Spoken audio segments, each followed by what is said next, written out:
qui m'a motivée, c'était la même chose que dès le début de mon doctorat à l'École normale supérieure.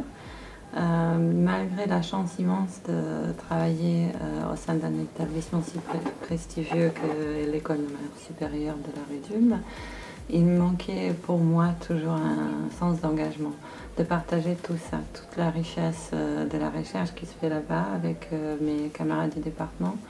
Je pensais que surtout peut-être mon sujet, qui est très actuel, qui est un peu politique, qu'il faut aussi les partager avec les gens qui ne vont pas forcément lire les publications de la recherche scientifique.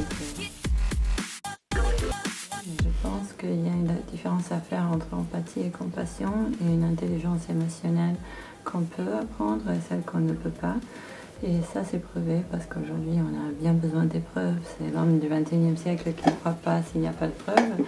Donc les neuroscientifiques avec les IRM, notamment Tania Singer et l'Institut Max Planck, ont prouvé que l'empathie, c'est quelque chose qu'on a eu la chance ou pas de développer quand on était enfant. Donc le passage d'une empathie globale, quand vous voyez un bébé qui pleure quand les autres bébés pleurent ou quelqu'un d'autre, parce qu'il ne sait pas différencier si lui il est en danger ou c'est quelqu'un d'autre, c'est le stade de l'empathie globale qui passe plus tard à un stade d'empathie égoïste, qui est ce stade où l'enfant devient conscient du fait qu'il va bien mais qu'il y a quelqu'un d'autre qui n'est pas bien. Donc si à ce moment on est accompagné pour comprendre la souffrance d'autrui, on peut apprendre à développer empathie, à la montrer.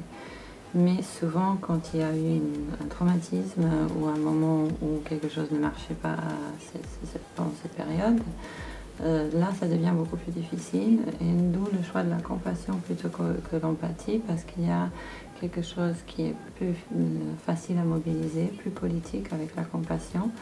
Comme par exemple, vous voyez le cas de nudging, en bon français, parce qu'il n'y a pas du mot français pour nudge. On est poussé vers une conscience écologique à un point que ça devient très mal vu, par exemple, de ne pas recycler. De même manière, on peut être poussé à la solidarité en mobilisant l'idée de la compassion. Voilà pourquoi je pense qu'il y a une intelligence dans tout ça, il y a un travail, un apprentissage.